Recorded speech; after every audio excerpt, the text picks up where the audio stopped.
Okay, hi there. This is just a very quick video about how to play SkyBlock.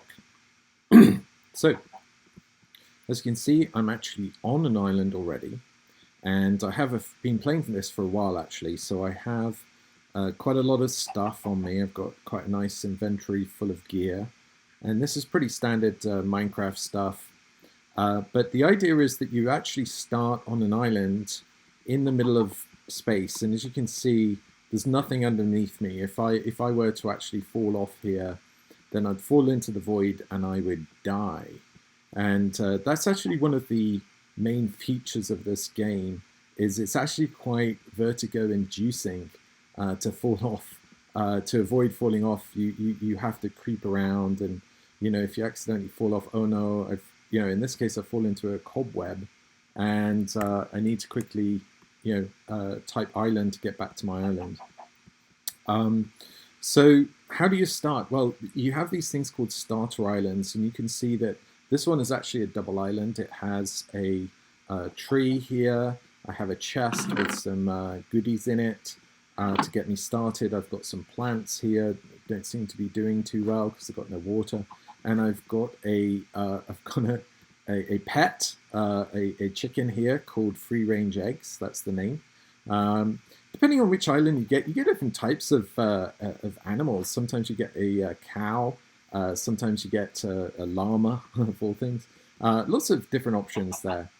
And so I'm going to actually put us into cheat mode a little bit. I'm just going to fly out a little bit. So let's fly up, and you'll see this island from a sort of like a different perspective. So you can see that it's there it is, floating in space. You've got some things that I could burrow down. I could kind of like get into this inside this island, and then we've got this this island over here that perhaps at some point I could actually build a bridge to. And you can see, there's already a zombie there who wants to eat my flesh. And there's some other things in that in that island as well. It looks like it's got a little secret enclave there. So what's the point of the game? Well, the point is that you start with this relatively modest starter island, and you have to try to build the island bigger and just generally make it bootstrap your way up from what you're given, which is not much actually. This island's a little bit bigger than normal, but you for example, you can knock down the tree. You can get sort of like remove the various bits of the tree, and you can gather some wood from the tree. There we go. So we could take that wood and turn it into logs, and then we could turn those logs into a crafting table, and then we could, if I get, let's see if I can get a sapling. So if you break these tree leaves, then occasionally a sapling will fall out. There we go. See that I've picked up an oak sapling. So what I could do is I could place the oak sapling there, and then it could remove anything that I've got to start off with. So I could hope that this oak sapling is actually going to grow into more wood, and the more wood you have, then the more you can expand your island in terms of adding bits to it. And you can keep on growing these trees, so that's one thing you can do. We definitely need to get some water, so I've got some ice in here. And ice is important because you can melt it to form a pool. So let's do that. So I'm going to knock these grass blocks out, and this is actually a piece of stone. Okay, so what I'm going to do is going to make a pool, and we put the ice here in this configuration, and then we break it, and it starts flowing, and we break it here, and then we get a pool of water. And this is actually an unlimited pool of water, which is great. And by unlimited, I mean that it uses some kind of like Minecraft magic, whereby no matter how many times you use a bucket to grab some water out of it, it will continue to remain as water. So that's one of the tricks in the game. So although the game has good physics in terms of, if you fall off, you will, you will fall, and things like this. It has some sort of a little bit of fake physics in it as well, that kind of enables you to do stuff that perhaps you can't really do. One of them is if you fall, it doesn't matter which height you fall from. Like here, you know, if I were to sort of aim for this water here, if I turn off my fly and just fall, then I've hurt. Oh no, you know, but if I try and guide myself into the pool, let's turn off fly here. It doesn't matter how, you know, how high you fall. As long as you land in at least one block of water, you'll be safe.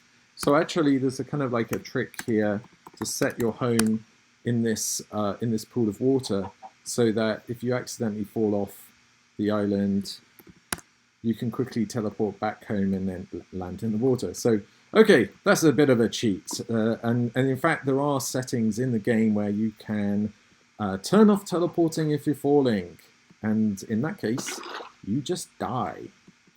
Okay, so another key part about the game is trying to make things, and in particular, you definitely need to make cobblestone.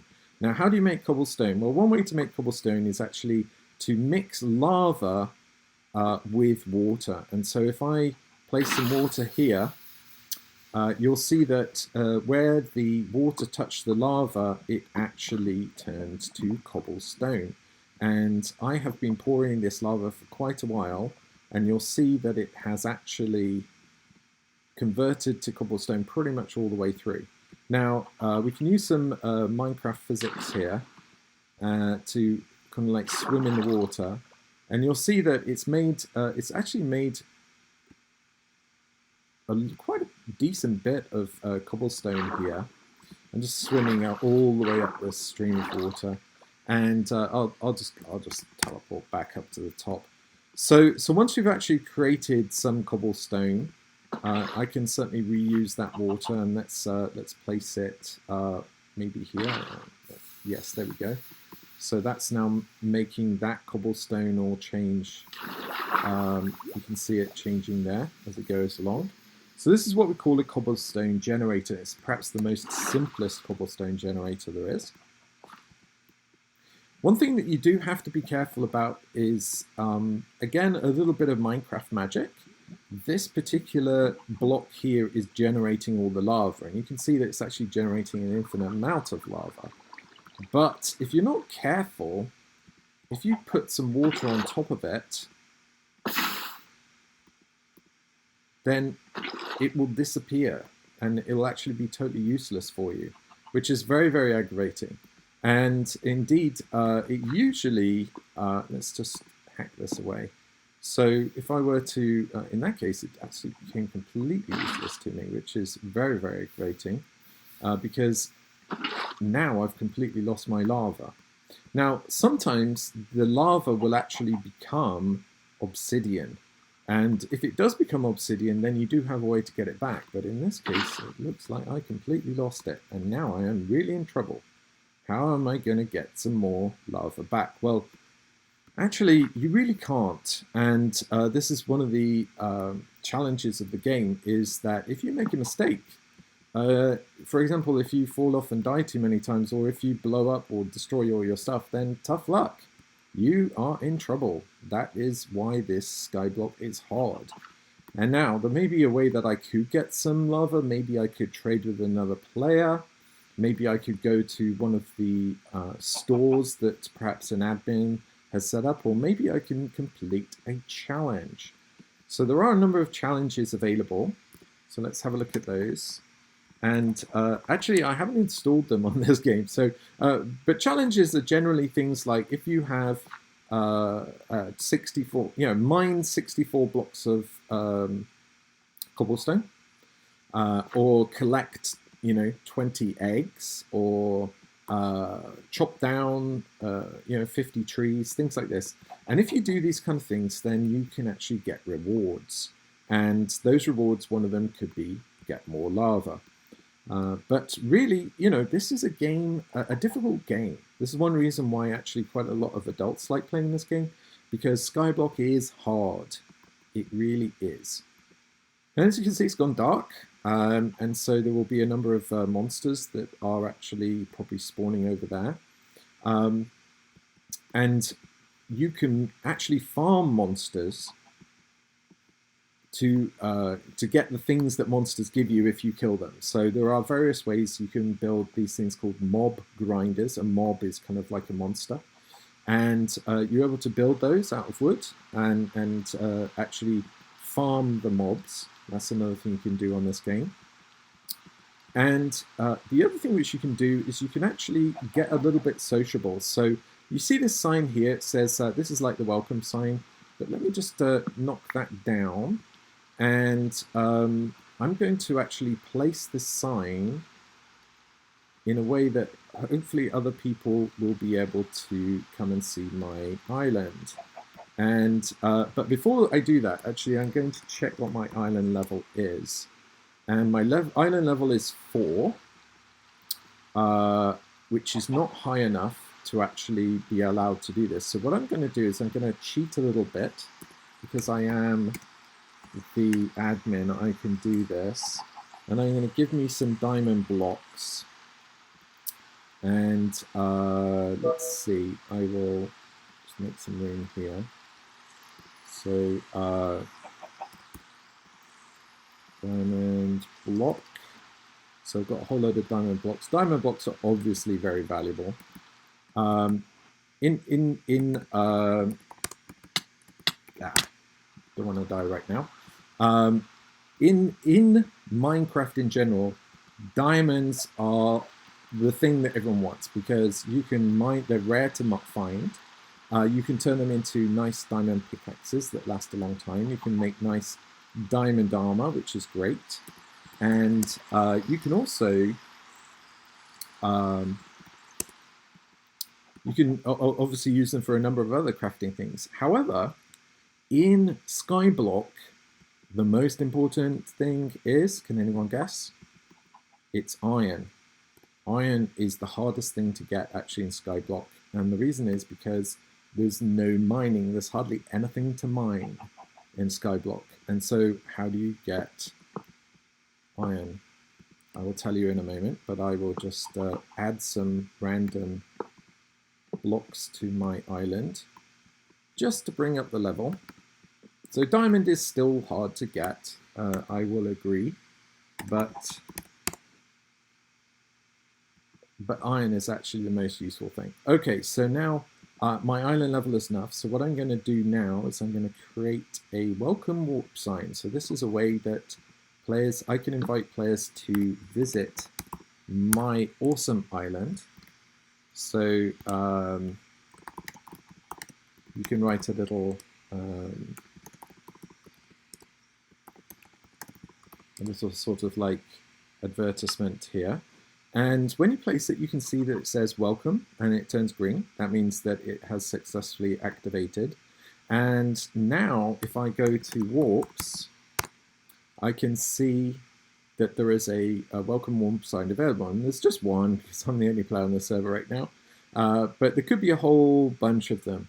And it said, as you can see, it says, the best island is here, join me. So what would happen is that if there was another player who wanted to come and see my amazing island, they would go to the warp signs and they would click on here, and you can see they suddenly appear in front of the sign.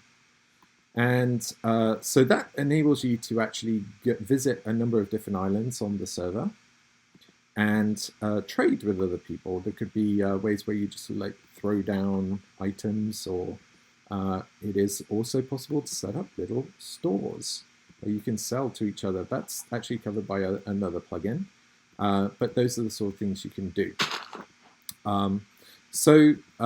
That is one major part of the game. The other part is obviously playing with your friends. So in this game, we're certainly able to do team-based stuff. So you're able to invite people. You can play as a team then. You can give them various ranks, so you can promote them, demote them if they're being bad. You know, you can also, if you join someone as a team, then you actually lose your own island. You all just work on one big island, but you are able to actually co-op other players you know, you're able to sort of invite them to play with you. So it's possible to do that. Obviously, I can't co-op myself, but when you co-op, or there's another version which is Trust, you're able to basically visit an island that your friend is perhaps working on, and if they trust you or if they've co-opted you, then you'll be able to actually help them build it, and that can be done set up by them using various settings. So as you can see here, we've got various settings that they can pick from, and so they could, for example, they could enable you to break blocks. Right now that's only for members, but they could allow, say, like co-op players to break blocks on that island. So that enables a good team play, and then of course the idea is, can you get into the top 10? And we have, actually there is another player here, Mr. Toby's dad. Hi, shout out to Mr. Toby's dad. And we actually have, I'm in the, I'm at the top, you know, because I cheated. But here we go. So you want to try and get in the top 10, and as more players appear, this pyramid gets bigger, and you're able to get into the top 10. And indeed, players do work very hard to expand their islands to quite incredible sizes and complexities. They manage to add machines to them, and really interesting architecture and houses and everything. And all of those things add up. One more thing, and that is we do have a nether and an end to this game. So if you're familiar with Minecraft, you're able to go through portals or build portals, and that will take you into the nether. I'm just going to cheat and use a admin command here, and I'm going to go through to the nether. So here we are. This is the nether island, and if I just let's fly around a little bit, and I'll just show you it.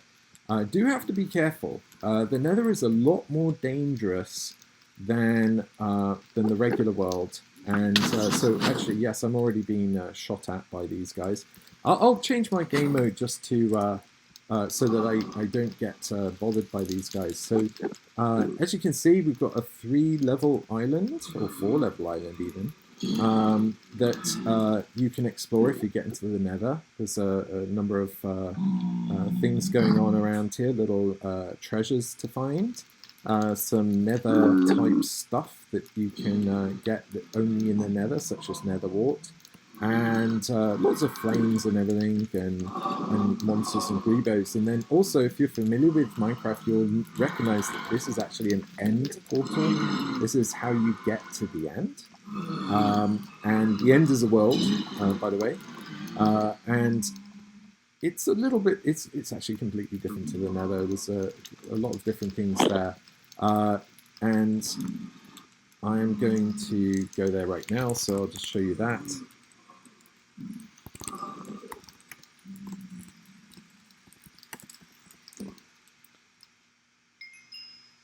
So in the end, you get an island here too.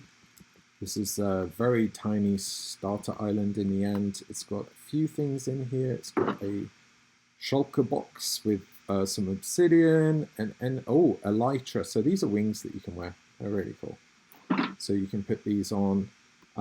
There's a end rod here that may be of use, and then the coarse plants. These can be grown, and eventually they can be harvested and give you. There we go. It just grew right in front of me. Wow. They do grow pretty quick, and so. Those will actually, coarse flowers can be used for a number of different things, because after all, this is Minecraft and you craft stuff. So there's a quick tour of SkyBlock for you. Yeah, I hope you enjoy playing. This is brought to you by BentoBox. It is a system which enables you to run lots of these type of games. We have a number of other games, such as AcidIsland, CaveBlock, SkyGrid, And it enables the admins really to customize how they want. So you are able to certainly run multiple games concurrently. Here's Acid Island, for example. I've got a nice island here, and in Acid Island, you do have to be careful because the water is acid. I am not playing in playing mode right now. I'm just playing as a creative, so I didn't get burnt up right like there. But it's sort of similar to SkyBlock, except you've got sea in every direction, and you've got other people who you can visit. If you just get in a boat and off you go, you can go and visit the other players and say hi. And there we go, we're entering LSP Vicky's island. And so we could, if she had something of interest there, then we could trade with her and things like that. So there you go. Have fun and enjoy. Bye.